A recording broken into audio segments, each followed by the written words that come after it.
Eu estou falando com vocês aqui nesta terça-feira, dia 13 de julho. São 4 horas da tarde. Eu estou falando com vocês aqui desde Gramado, Rio Grande do Sul. Frio de renguear Cusco, como dizem aqui no estado. Eu resolvi falar com vocês hoje aqui a respeito do que eu posso, acho que, chamar de primavera de Cuba. Tem para mim que a ditadura comunista cubana está vivendo os seus estertores aí. Essas manifestações públicas de domingo, elas não foram inéditas. Já tivemos anteriormente, em 1994, uma manifestação pública muito poderosa, muito grande. Mas quem estava mandando ainda era o Fidel Castro, que era vivo. E ele conseguiu circunscrever aqueles protestos de 1994 que ocorreram 3 anos depois que a União Soviética se desmantelou e parou de ajudar financeiramente, economicamente Cuba. 1994. Agora, isso que ocorreu no domingo aqui é bem diferente daquilo que aconteceu em 1994. E mais grave. A situação econômica, política, social, cultural de Cuba está assim, extraordinariamente debilitada, para dizer o mínimo. Eu estou disponibilizando, inclusive na minha página do blog polibiobraga.com.br, um vídeo com uma música cuja letra é muito instigante e resume praticamente quase tudo que, pelo menos a juventude de Cuba, mas o grosso da população, os refugiados, inclusive exilados, representam o que eles estão percebendo sobre o país deles.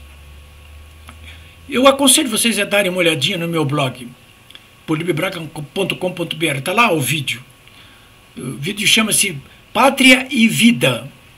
A letra toda é sobre pátria e vida, porque a letra faz um contraponto exatamente àquela consigna que o Fidel Castro estabeleceu em Cuba desde que venceu a Revolução em 1961, que era pátria ou muerte.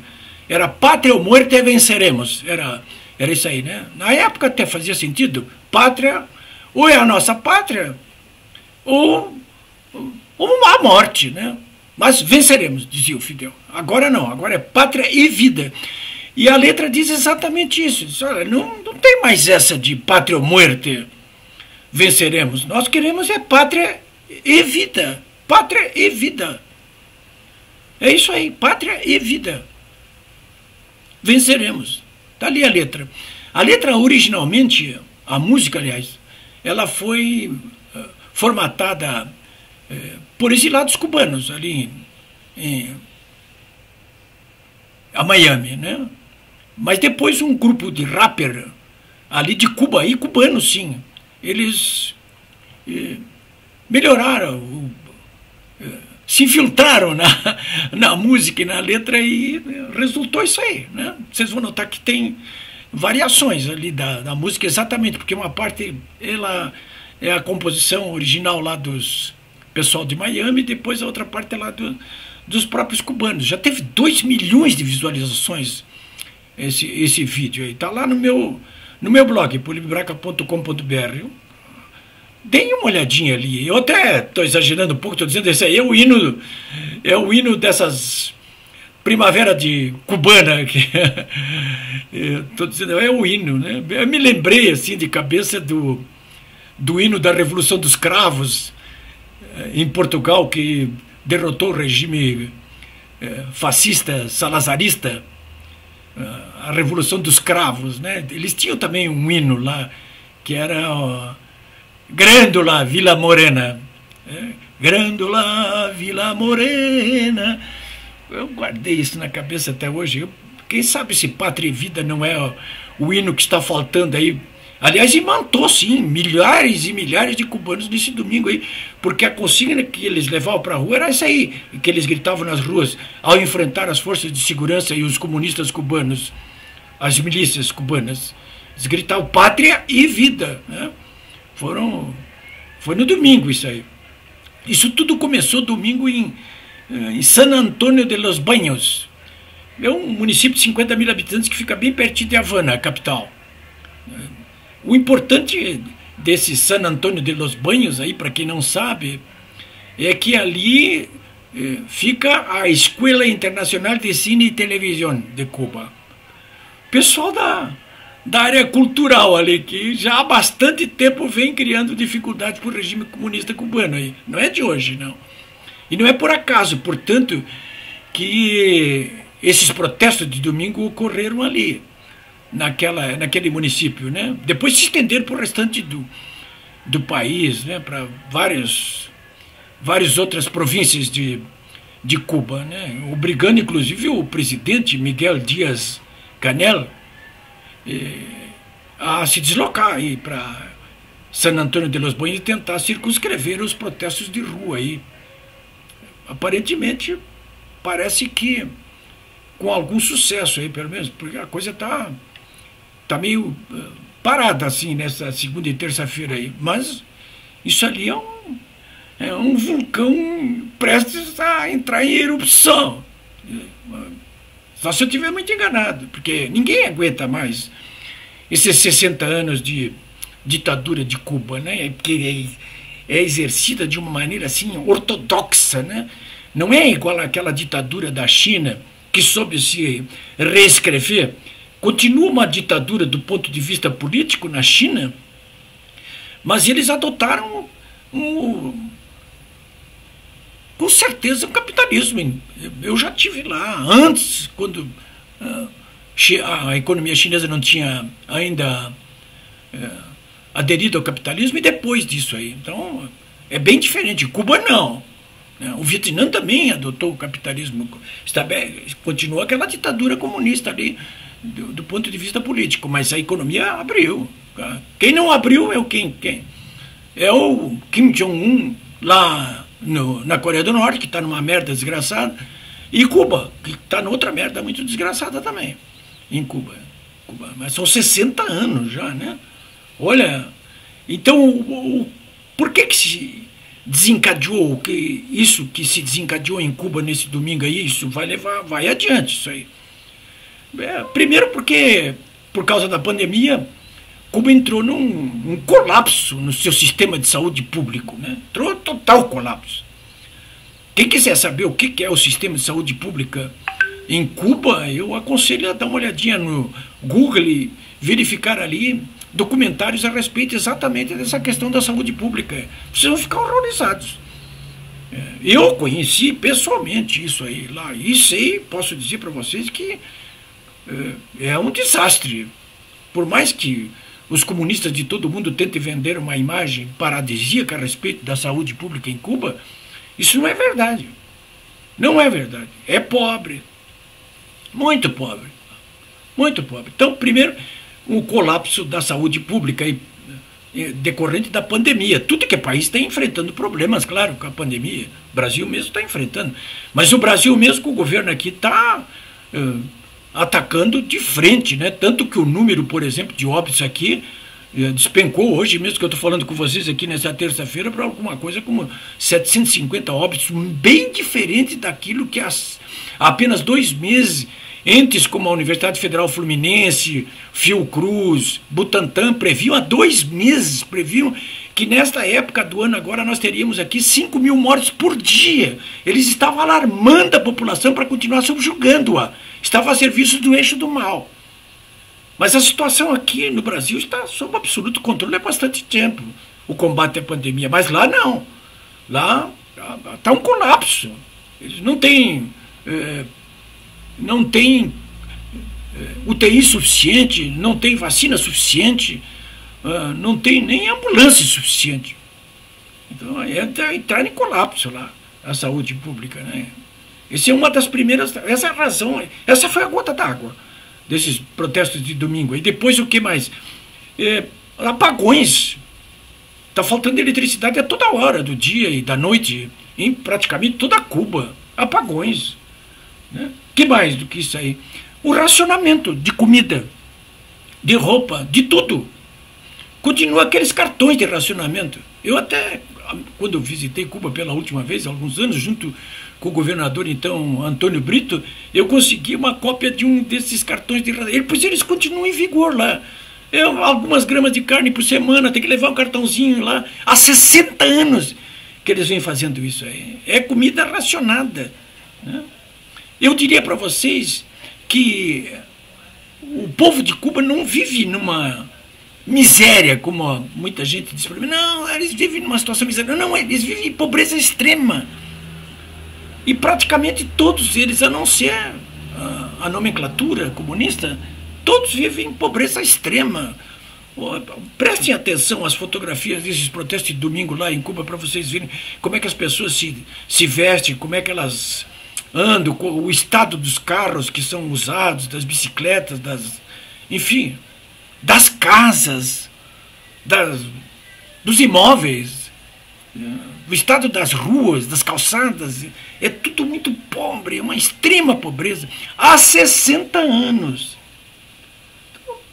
E mais do que isso ainda, uma ditadura feroz, né, em Cuba, né, que aparelhou tudo.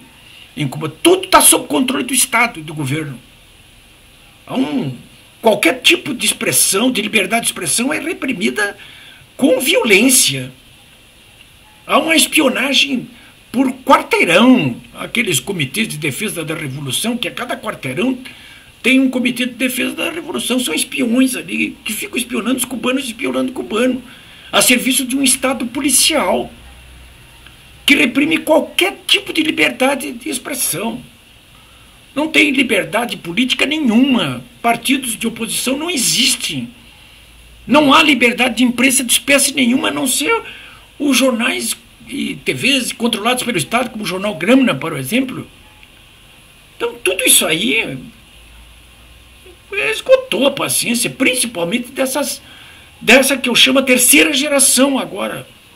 Os mais jovens, eles não têm na memória o que tinha acontecido, que o Fidel, em 1961, junto com alguns outros companheiros deles lá, estavam querendo combater a ditadura sanguinária e corrupta do Batista, um ditador sanguinário, corrupto, da pior espécie, tinha que ser derrubado, como foi derrubado pelo Fidel. Mas o Fidel e aquele pessoal dele lá, quando derrubou o Batista, organizando-se em guerrilhas por todo o país, eles em momento nenhum disseram que ia implantar o comunismo em Cuba. A revolução foi uma revolução de caráter democrático, apoiada inclusive até pelos americanos. O Fidel, quando venceu, foi aplaudido lá na Quinta Avenida em Nova York. Eu me lembro das fotografias daquela época lá, aplaudido. Por quê? Porque prometeu restabelecer a democracia em Cuba e manter uma economia de mercado em Cuba de outra maneira. Mas logo em seguida ele proclamou um Estado comunista em Cuba. Então, senhores, é isso que está acontecendo. Esse é o desenho desse cenário que eu queria passar para vocês hoje aqui. A repercussão aqui no Brasil tem sido razoável. A repercussão. A mídia, até para minha surpresa, tem destacado bastante o caráter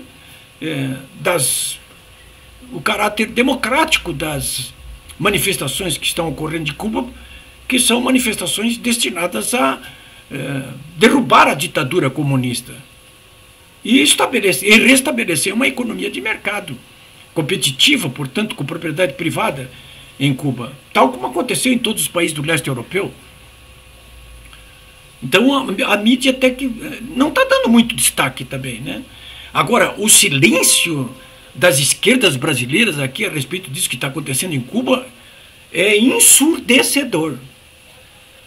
Essa esquerda brasileira aqui, ela continua indo para o precipício junto com o seu líder aí, o líder da maior organização criminosa que já se formou no Brasil até hoje para saquear os cofres públicos, para corromper.